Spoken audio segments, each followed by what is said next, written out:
Good morning to all of you in the meeting room and those of us who will be joining via YouTube. We welcome you to the last round of presentation. We had 3 presentations already in 2 different sessions, last Tuesday and Friday. And for today, this Tuesday, we have 2 groups will be presenting. Group 4, represented by Ms. Balbe, Valerie Balbe, and Group 5 represented by Mr. S.E. Tika. And both of them will be giving us a summary of what the group has done in relation to the foreign policy review. And once again on the panel, we have Mr. Ako. Mr. Ako with us, will be providing his feedback at the end, and will be also assisting me in marking. So both of us are on the marking panel, and we will go through using the marking criteria given in the learning guide on Moodle to help us assist to help us mark your presentations as well as your written submissions. So thank you, Mr. Ako. So the order for today, after my introduction, I'll hand over the virtual microphone to Valerie, and after Valerie, we'll have Mr. Tika, SC, and then after SC, we'll give time to Mr. Ako to give his feedback, and then we'll open the floor for general Q&A. So if you have a question or a comment, let me know via the chat function. So without further delay, I now hand over the virtual microphone to Valerie. Just note that we have network issues, so we'll be experiencing some technical issues according to the advice I hear from Tess. Okay, Valerie, please go ahead.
So, good morning once again.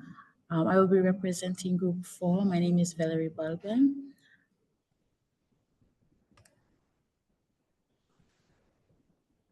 So the title of our, I will be presenting our implementation policy, so from vision to execution, operationalizing foreign policy at the bureaucratic level. Panisim Yumi, our security is your security.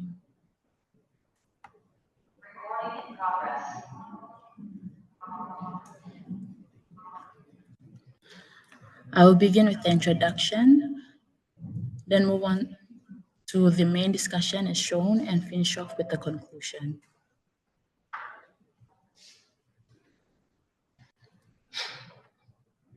So our policy was purposely developed to emphasize security as the central pillar of Papua New Guinea's foreign policy. The policy discusses the threats, tactics, and recommendations for 5 main security issues PNG faces, which are illicit drug trafficking, firearms smuggling, food security, cybersecurity, and environmental security. Through coordinated law enforcement, intelligence gathering, diplomatic engagement, multilateral cooperation, and community participation, the policy aims to safeguard citizens, stabilize the economy, and reinforce PNG's strategic role in regional security and development. PNG currently does not have a formal policy framework guiding its international engagement and national interests. This is where the Banisim Yumi policy comes in. As security is paramount in governing a nation, moving from policy vision to institutional action bridges the gap between ideas and outcomes. As implementation strategy clarifies how ideas, policies, and strategies will be put into action by detailing tasks, resources, and potential obstacles to ensure successful execution and project completion. So our strategy focuses, this implementation strategy focuses on illicit drug trafficking and illicit arms trafficking. The strategy will deliberate on two interlinked transnational security challenges that demand urgent actions: illicit drug trafficking and illicit arms trafficking. Both issues are threatening the nation's internal security as well as regional security across the Pacific.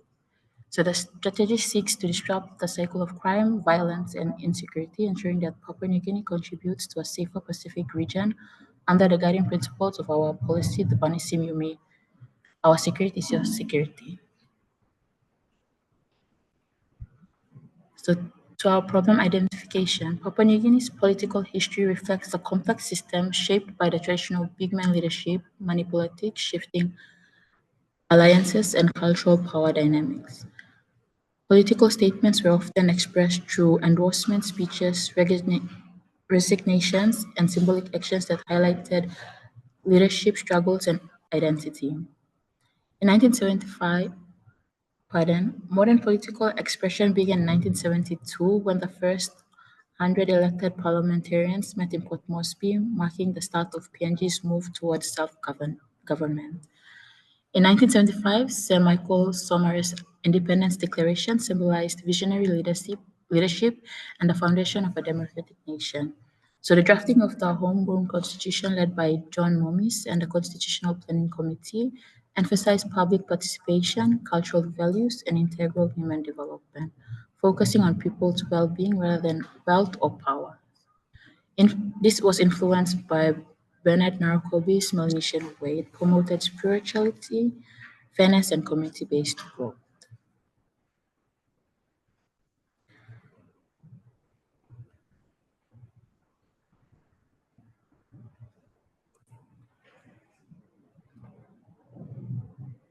So to implement constitutional ideas, late Summers' eight-point plan sought local economic control, decentralization, and gender equality, while Julius Chen advocated resource-based development and Momis called for protection from foreign influence. So despite challenges such as cis- secessionist movements in Papua Bessana and Bougainville, PNG has sustained 50 years of parliamentary democracy without coups or dictatorship, showing that its constitution remains a living symbol of unity, dignity, and cultural identity.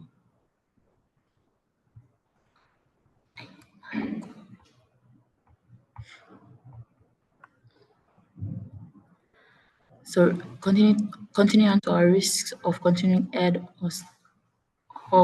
hawkism in policy implementation. So hawkism is defined as the practice of reacting to what happens or is needed at a particular time instead of planning in advance. So then the three main risks of continuing hawkism is policy implementation were identified. Institutional weaknesses. The first institutional weaknesses. So lack of proper policy frameworks limits government capacity, record keeping, and retention of skilled staff. Skilled public servants often migrate to the private sector due to declining bureaucratic capacity, according to May 2009. Number two, mismanagement and corruption. Without regular policy updates and evaluations, funds can be misallocated, fraud occurs, and political interference increases. Corruption undermines institutional capacity, erodes public trust, and hampers effective governance, according to Tinkeo 2024. And last and final Point poor service delivery. Inconsistent funding and planning result in unreliable basic services, especially in rural areas.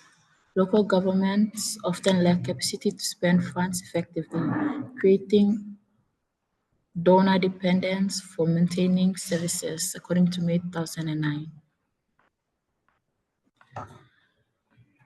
Onto our policy strategy alignment. So Banisi Mimi foreign policy aims for proactive national security solutions rather than a reactive approach. Effective implementation requires bureaucratic operationalization aligned with national policies and strategies. So this alignment ensures that the policy reflects PNG's national interests and priority areas.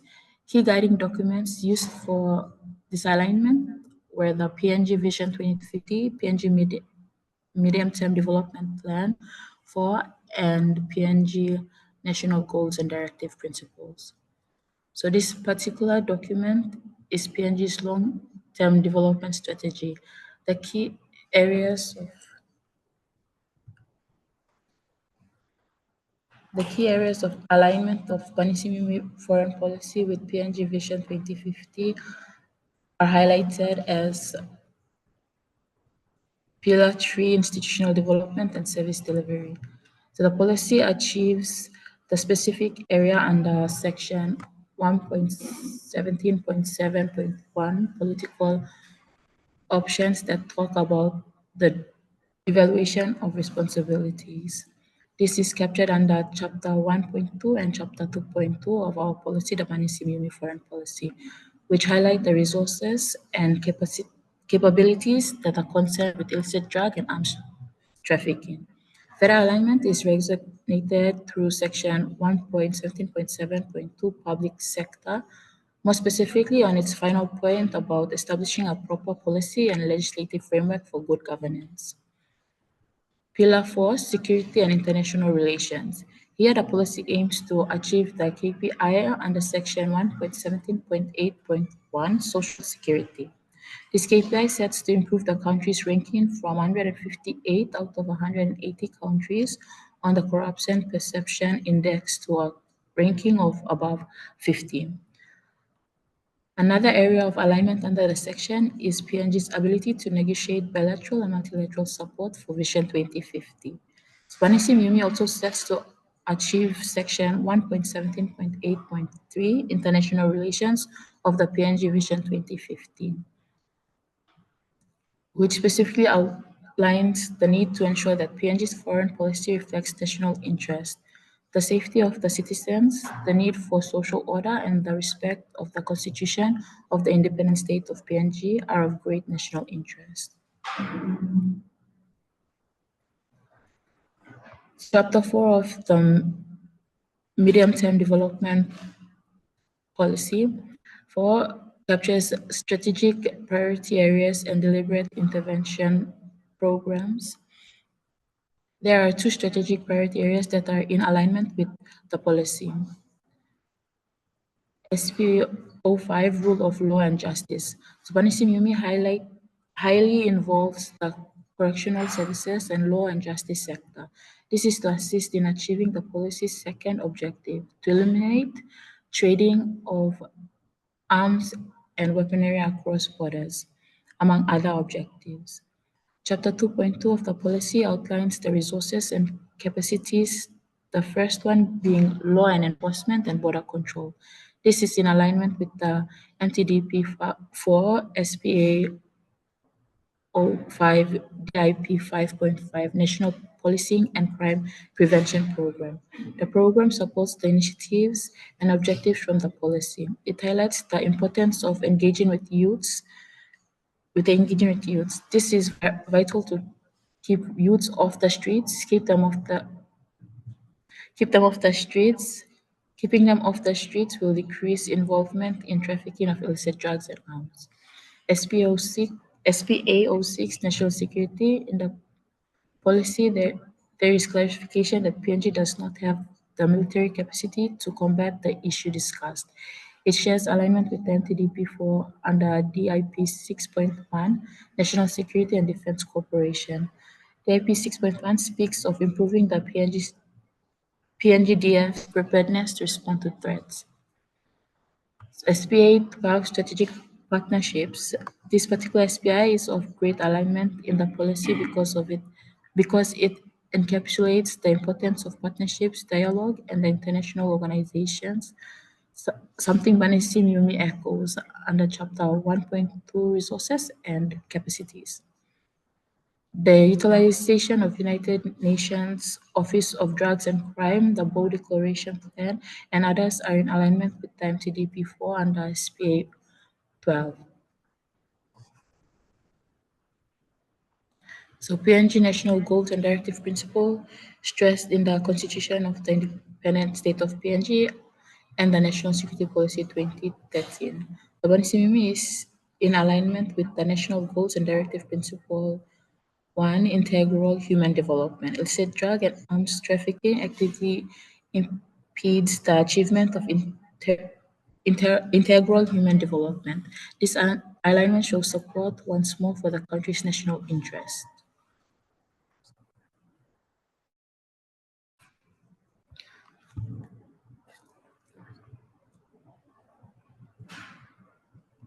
So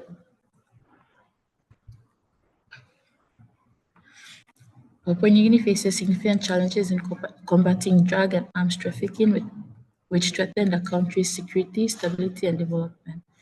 As a key player in the Pacific region, PNG's effective management of these issues is crucial in regional and global security.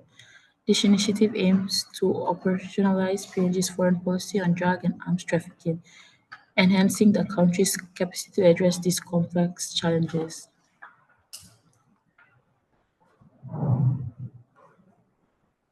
Given the cost associated with operationalizing foreign policy, we will prioritize the utilization of existing resources and partnerships. By leveraging existing resources and partnerships, we can ensure the effective implementation of PNG's foreign policy on drugs and arms trafficking as outlined in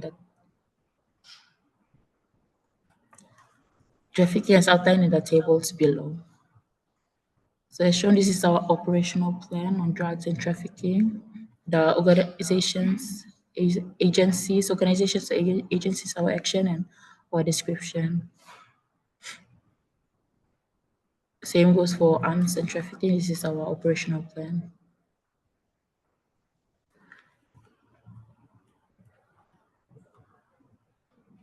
Moving on to our implementation framework.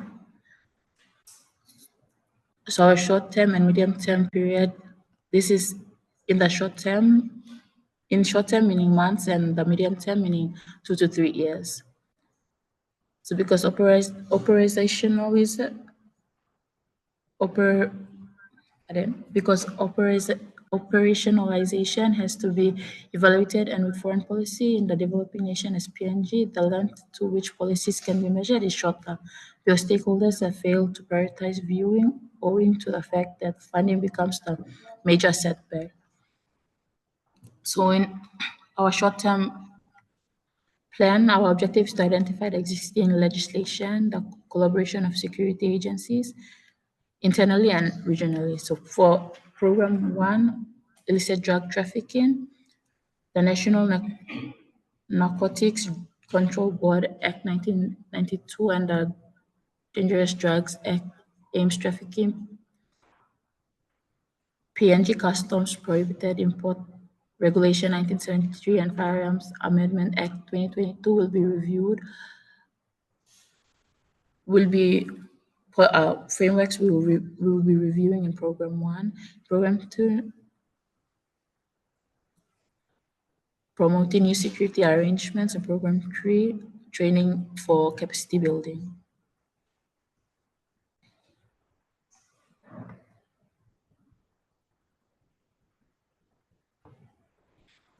So our proposed budget for our two plans is, for the short term, total will be 760,000, and the medium term is 4.5 million.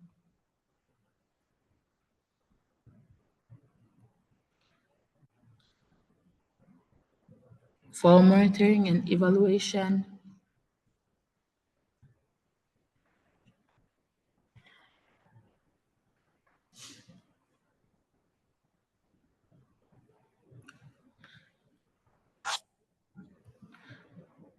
So for medium term, which is of 3 years, our objective is to increasing the technical and advisory support of security organizations in the region and to focus on national security development. So program one is to form discussions. Program two is to financial and financial and investigative support, domestic and regional, and program three is through technology and data reform. The monitoring and evaluation mechanisms of operationalizing the policy will involve governance and institutional mechanisms, data collection and management mechanisms, and evaluation mechanisms. So this is our coordination framework. We'll start with the short and medium term steps for implementation to the Pacific community and then with the United Nations and the Australian Federal Police. So institutional capacity and reform needs. Papua New Guinea is ranked 63rd out of 193 countries for high criminality scores and 155th in resilience with limited capacity to combat crimes. So it is understood that as a developing state, PNG lacks both the operational capacity and the intelligence capabilities required to take a leading role in strategically addressing, investigating, and managing the situation. So resources include enhanced police support infrastructure, patrol boats to be on the sea for monitoring, increased manpower and operations, skills required for implementation, institutional training programs, law enforcement training programs, reporting progress, product assistance. So this is our risk assessment, political turnover, lack of coordination among enforcement agencies, and third PNG's dependence on foreign. But three main risk assessments.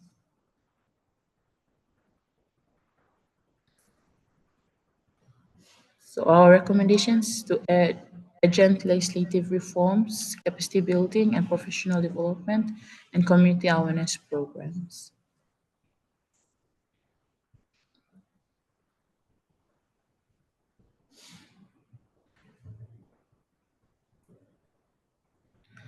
So moving beyond rhetoric to sustained, to conclude, moving beyond rhetoric to sustained foreign policy implementation, PNG's fight against illicit drug and arms trafficking, capturing two chapters from the Banisim Yumi foreign policy. So Vision 2050 and Medium Term Development Plan 4. This foreign policy implementation strategy represents a comprehensive, evidence-based approach to combating illicit drug and arms trafficking in Papua New Guinea. The integration of legislative reform, interagency coordination, community engagement, and sustainable funding within long-term national development frameworks ensure that foreign policy moves beyond rhetoric to measurable action. Thank you, and this is the end of our presentation.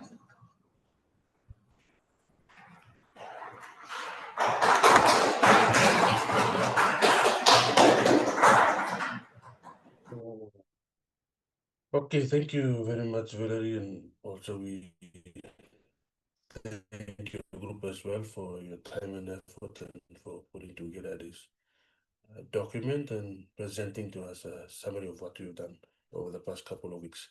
We'll give you any members opportunity after Mr. Ako gives his feedback to add on or to respond to what Mr. Ako will say in his feedback. So with that, we now move on to the final presenter representing Group 5, Mr. Tika. Mr. Tika, please go ahead. So any questions, comments for Valerie and Group 4, please take note and you can ask later or make comments after Mr. Ako's feedback. So we'll have Essie and then we'll go to Mr. Ako. So we'll give the comments later. Yes, we'll follow the format that we used last time. So we'll let SC continue and then you can give your Okay. Okay. comments.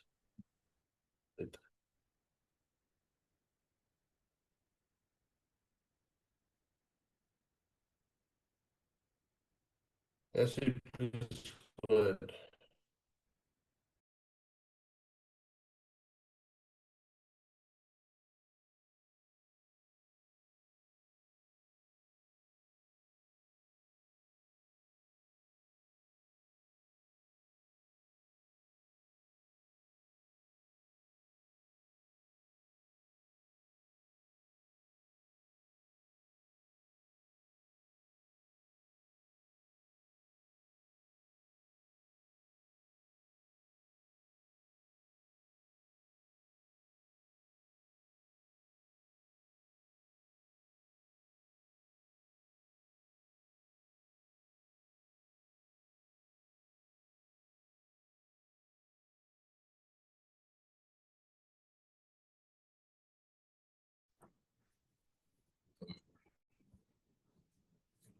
Good morning.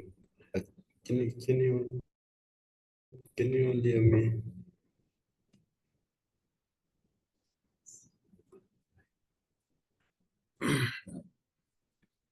Okay. Good morning, Mr. Yagiora and Mr. Ako, and my fellow colleagues. Good morning to you all. So I'll be presenting on behalf of Group 5, and our foreign policy is a humanitarian foreign policy titled "Leave No Man Behind: Foreign Policy Strategic Implementation Plan." So I'll be presenting about the implementation plan for our foreign policy.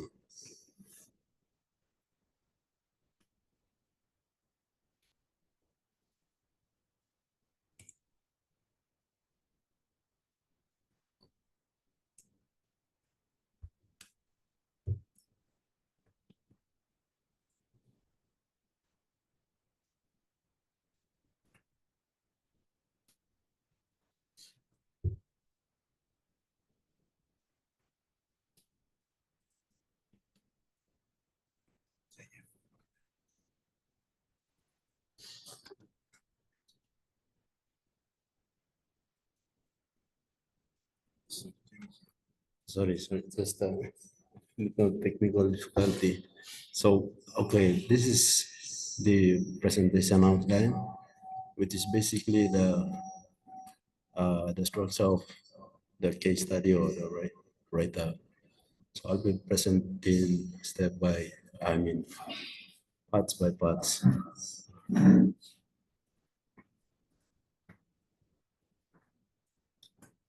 So first of all, the policy summary. So the development behind foreign policy outlines the government approach to human rights and human intervention, both domestically and internationally.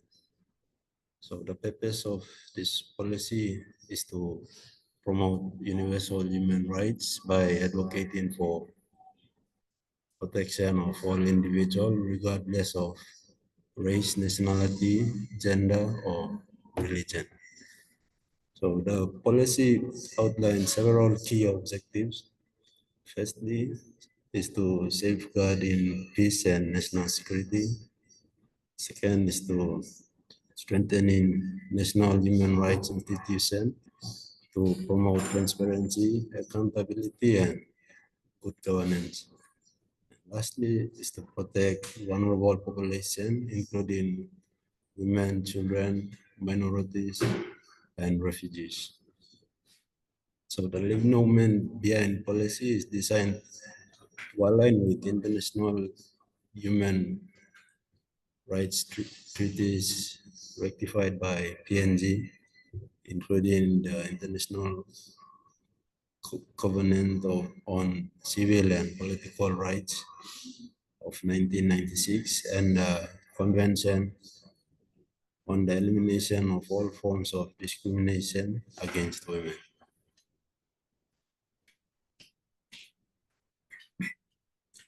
So the relevance of PNG strategic influence. This is the reason for the implementation of the policy. So firstly, we have diplomatic and security capabilities.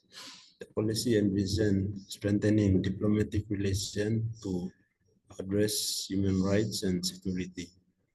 Institutional action formed by partnership between Royal Papua New Guinea Constabulary and the Defense Force with international allies for intelligence sharing and capacity building are necessary to encounter threats against human rights and all those. So the third response, the second justification is humanitarian response and national stability. So the policy aims to address human suffering from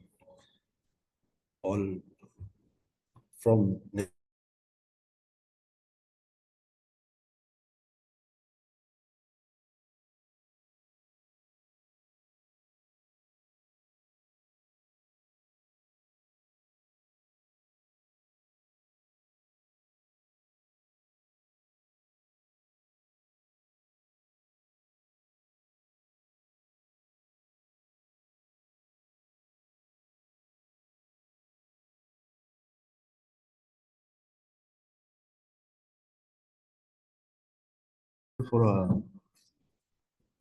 delay or any this strategic interest, which are firstly diplomatic and security capabilities. So the policy envisions strengthening diplomatic relations to address human rights and security. Institutional action by form partnership between PNG's Royal Constabulary, Royal Papua New Guinea Constabulary, and Defense Force with international allies for strengthening, for sharing and capacity building are necessary to counter threats.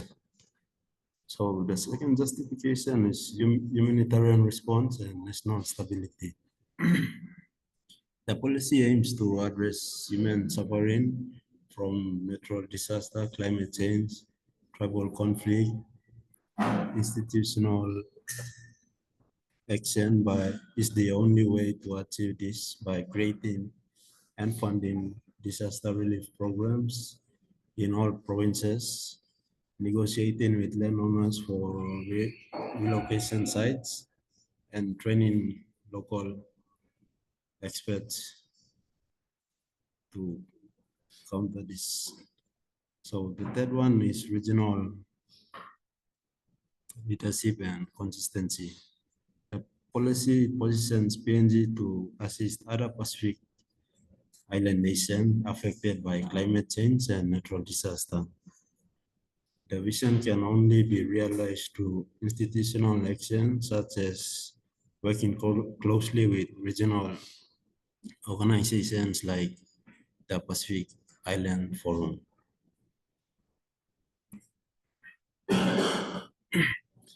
So, onto the strategic alignment of the policy. The policy supports key pillars of the Vision 2050, which are firstly, human capital development, gender, youth, and people empowerment, which focuses on developing citizens who are healthy, intelligent, and guided by strong ethics and moral values. And the second part of the Vision 2050, which the policy support, is security and international relations. So focusing on security and law enforcement challenges that continues to hinder PNG's development. The Vision 2050 commits to strengthening all security agencies by ensuring they receive the necessary funding and support to uphold law and order, safeguard national interest, and foster a strong sense of national awareness. This policy is specifically linked to several strategic priority areas in the medium-term development plan 2023 to 2027. which are supported by the Deliberate Intervention Program, DIPs, and they are as follows. Firstly, SPA 5, the rule of law and restorative justice. So the Deliberate Intervention Program supports this area,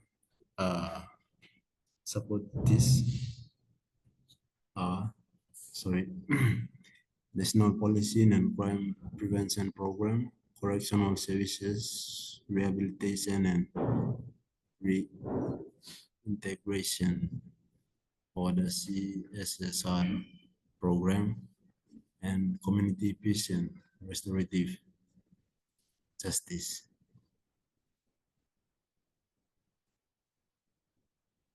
SPA 6 is National Security. The DIPs that supports this are National Defense and Cooperation and Immigration. The SPA 11, Population, Youth and Natural Environment Protection. So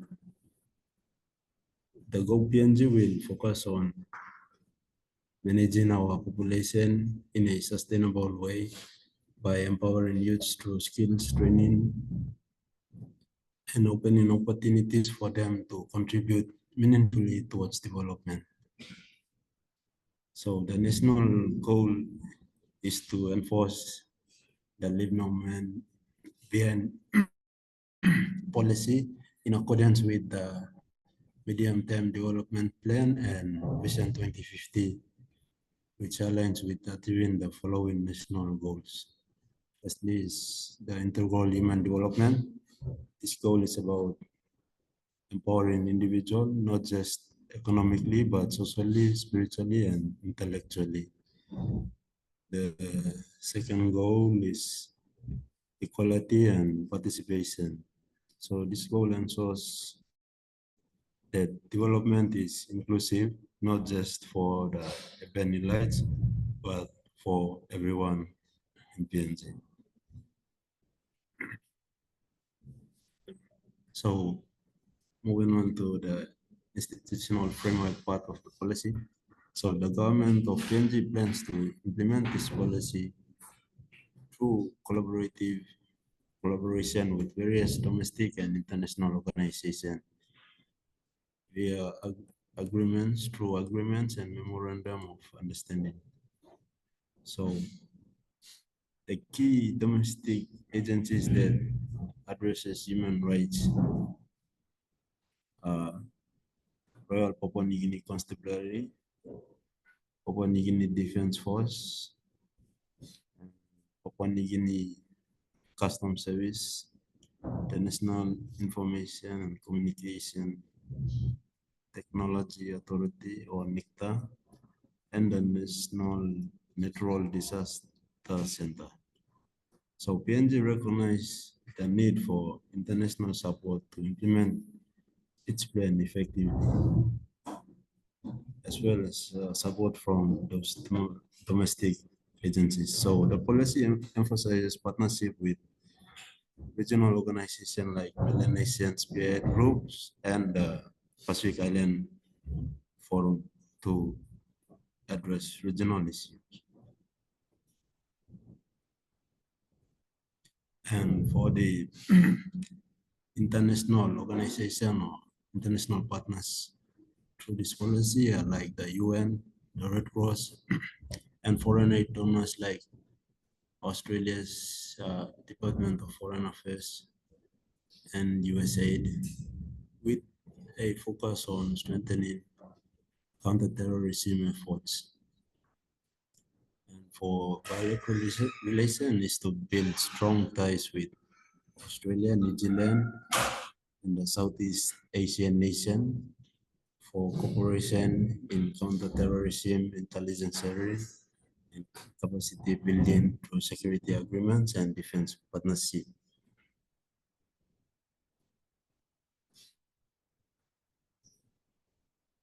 So moving on to the implementation plan of this policy.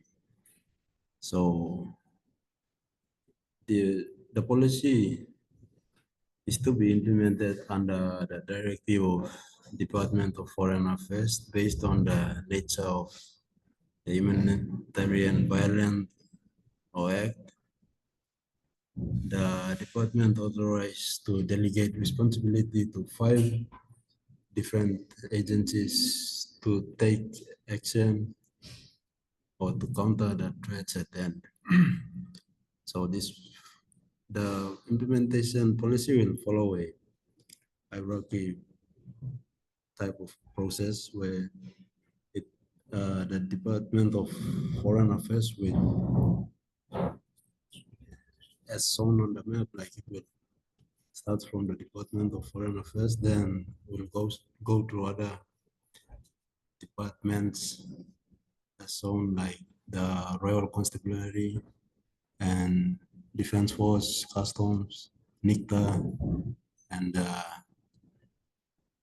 Natural Disaster Center. So those 5 departments, they have their own ways, or they will be responsible for certain part of the implementation.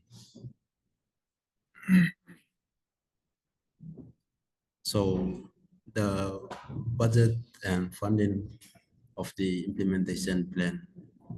So the policy for the implementation plan, funds will be gathered through national government grants and aid from bilateral and multilateral partners, international organizations, and non-governmental organizations, and also the multinational corporation aid.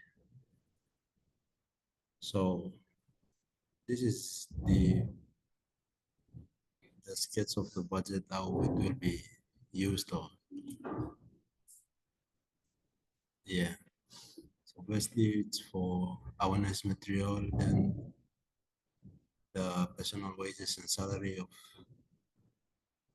the people, or the people responsible for the implementation of this policy, and grants for the agencies involved. So basically this is the budget for the implementation plan of the Leave No Man Behind foreign policy. So that's the timeline, and it is scheduled in yearly basis, like for each year as its own milestone. For 2017, committees under each of the 5 agencies to deal with the implementation of the foreign policy. And then the next year would be to strengthen inter-department or agencies collaboration, work closely together to tackle human rights threats and deliver awareness program to local communities, leaders, youth, and so forth. So basically it's like a 4, 5, 5-year milestone plan. So the Leave movement behind foreign policy is centered around human rights and humanitarian intervention.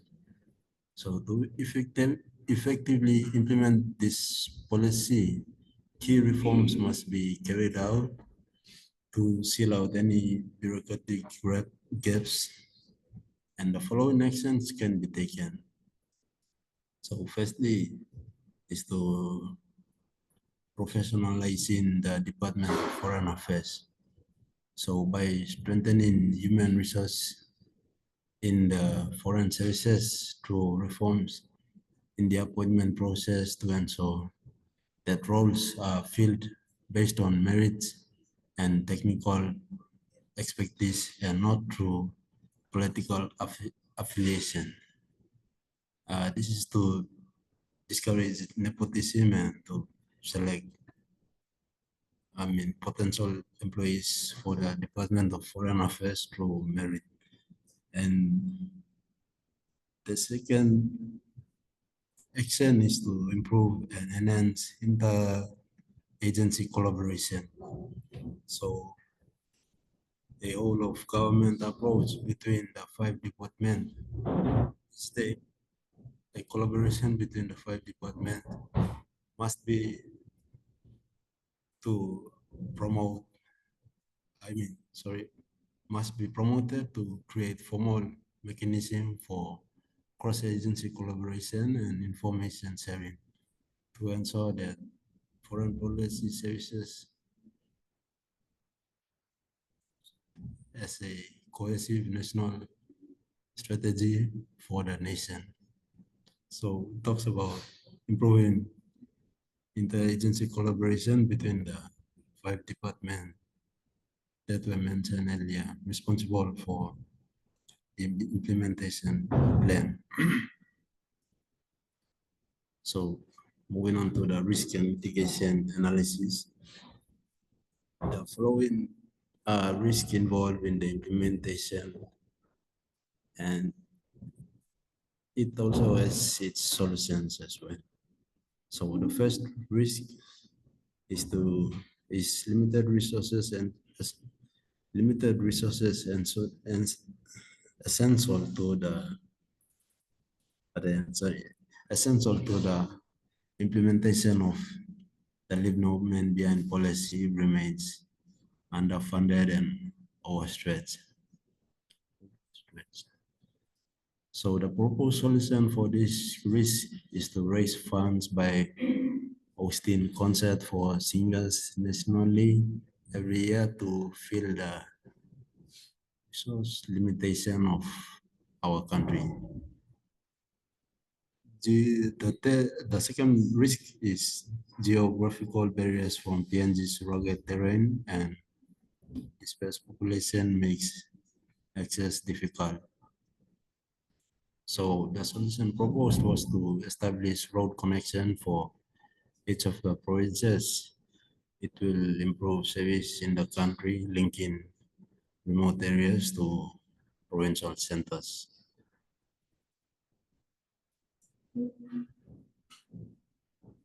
So moving on to the last part of the policy, which is the recommendation. The following recommendation aims to reinforce PNG's current strategic framework, ensuring sustainable protection of human rights while improving national stability to respond effectively to local and regional humanitarian and security challenges.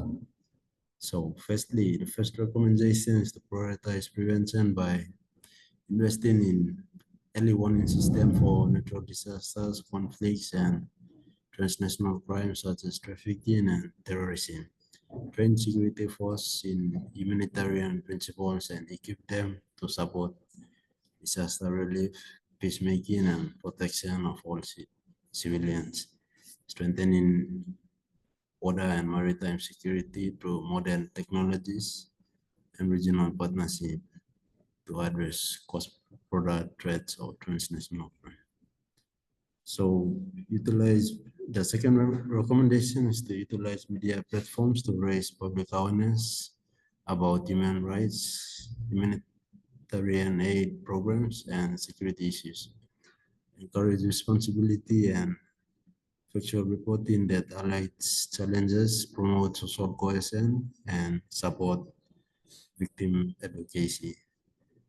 Partner with media outlets to disseminate information on available services, legal protection, and prevention campaign reaching both urban and remote areas, communities. So yes, thank you. And that brings us to the end of our presentation.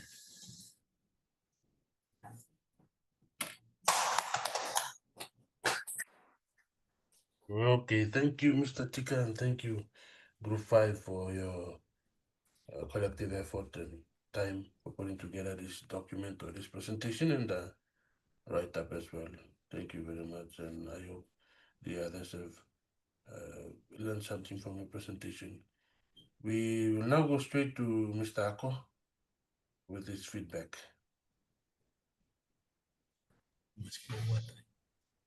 Okay, yeah, thank you. Sorry about the noise outside.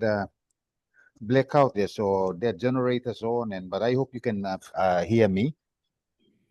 I'll start with Group 4 before we go to Group 5.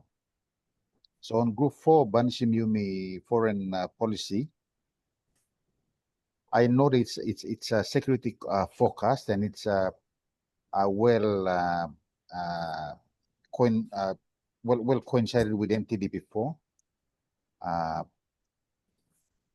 And I did not, I'm not sure whether I did not see Nakia and immigration, the agencies involved in it. But if it's there, then my apologies. Okay, but in terms of the introduction, the policies security forecast, and I'm assuming you're focusing it on security to contribute to economic development. Now, in terms of the problem statement, maybe you could have gone back another 8 years, back to 1964, when the first House of Assembly was started. But you can explain your reasons why you started off from the last House of Assembly, 1972 onwards. Now, in terms of advocacy, that's an interesting thought, and I thought it was a well thought out risk for institutional weaknesses. On policy alignment, you also explained it the group explained it very well. It's high level focused on the Vision 2050 and the NPD4, as well as you included the regional arrangements with the BOE declaration. And now on the implementation strategy framework, in terms of short term, you had 6 to 12 months, and you had the programs there, but then I quickly focused myself on the project management, organizational project management framework. So if you had the programs, and below it, you could easily convert those activities into projects. So if you Google the OPM or the organizational project management, it will lay out the framework. So you have the projects at the bottom, UNTAP programs, and then portfolio UNTAP. So maybe have a relook at that, so that you can convert those activities you wrote below the program into project. It seems simply because then you can easily cost them. You can cost out those activities, and then they will all align into the programs you've listed. But it's a good effort on that. Now, the coordination framework is well laid out, according to my point of view.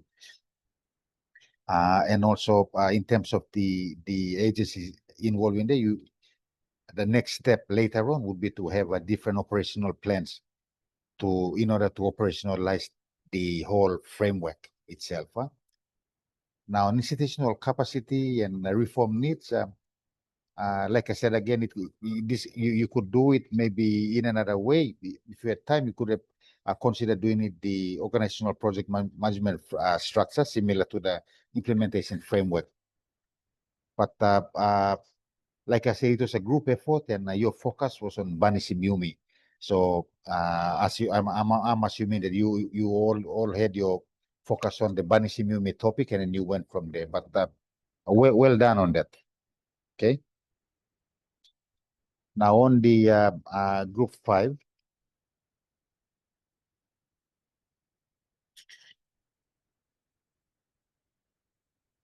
Let's see. Oh, couple more pages. Yeah. So leave no man behind foreign policy. So it was well written again, and with planned and with much better research on that. In terms of the policy summary, we could say it was clearly and concise, and also clearly and concise because of the focus you have laid out on human rights and security, which I am assuming it covers the human rights of the and the well-being of the population. So the well-being of the population, once we start going into the operational aspect of it, will cover economic development and all that. Okay. In terms of strategic alignment, you rightfully put in the human capital development. And I'm assuming that, again, economic development and national prosperity is linked to the MTDP4. Maybe when you are fixing it later, maybe you could consider including SPA1 on economic development. Institutional framework was well documented according to my point of view from this end. This also includes the implementation plan, which you set out very well. Now, in terms of the funding breakup to the activities, the budget sources are good, but you might need cabinet endorsement to fund that foreign policy. The funding sources you put are okay, but you could even consider the cabinet decision to put X number of kina into funding it, or DFED could increase its budget to cover that, or maybe the agencies in that committee would also increase their own respective budgets in their own respective departmental budgets to support that initiative. Okay. The timelines, so you have the ambitious milestones, which is good. The ambitious milestones. On the capacity and reform needs, you rightfully mentioned about the restructuring of foreign affairs and also interagency collaboration. Now, there is a risk in there. Of course, you are not aware of it, but the interagency collaboration is a very hard challenge, big challenge among all the departments. So, like you mentioned correctly, you need international activity to support it, and I think the foreign policy would ensure that all the intelligences come together. But again, in the real sense of the word, we can note from the current foreign policy activity, stakeholder engagements were not carried out according to what we thought should have been done. Like the academia, most of the academia were missed out and all that. So that's a challenge you have in terms of interagency collaboration. Now, on the risks factor, you mentioned road connections, but then in the implementation framework, if you mention in road connection in the implementation framework, it is best to include SPA2 also, because SPA2 talks about connectivity. So that's something you might want to consider there. The recommendations are pay your introduction. So all in all the five groups have wrote your foreign policy well. Okay, under the circumstances, you wrote them very well because you said the five groups, all of you have sat down, you come up with one focus, and then you aligned your reforms and implementations and all the frame according to that focus. So it's correct. There is no wrong answer in that. Okay, because it's for the purpose of the exercise, it's correct. When we start bringing those and into a public service or an official seminar, when you start talking about it with the government departments, then they will start coming up with the realities, the facts, and on the realities of the situation. But all in all, congratulations all. That's the idea. All of you have got the idea. That's how it's supposed to be done. That's how it's supposed to be done. So congratulations again. Thank you, Mr. Aguirre. I'll stop there, but it's just best. Thank you, Mr. Ako, for your wonderful comment and feedback. And I'm sure the different groups and members of the groups, they've taken note of what you have shared with us. And if you have any further questions or comments, you can reach out to Mr. Ako as well to clarify some things. And as per my announcement, we'll have the Q&A tonight. We have the 6 to 8 session. So unfortunately, we don't have time. We have only a few seconds remaining before it's 11:30. So we will close up here, but I would like to join Mr. Ako to thank the five groups as well and your members for your time and effort for putting together this presentation as well as the write-up. And I hope from the lesson or the activity, the assessment, you have gained something about our foreign policy and our system of government. And like I said, if you have more questions, you can contact Mr. Ako as a practitioner. So he will help you build up your knowledge about the public service and the different agencies that uh, working under the umbrella of the government, and not only government agencies but also non-government agencies. So we all play a part in uh, implementing foreign policy. All right, so that's all. Thank you everyone for your time, and you all have a great day. We'll see Just you. last one. Since this is our last Yes. lecture of the daytime lecture, look, let me wish you all the best. Again, please tingin all guardians na sacrifice pa papa mama all puti mi plago na school good na achieve what you can and get out there and join the workforce and always have faith. Big man stuff. Always pray when you have the time. Or go lotu when you feel like it. And big man's again knowledge, so it will give you long life also in developing and contributing to nation building in our beloved country. Yeah. So all the best. Now God bless. Same to you, Mr. Aguirre. Keep on doing what you're doing. You're doing a superb job, both at school, academia, and also outside. So good one.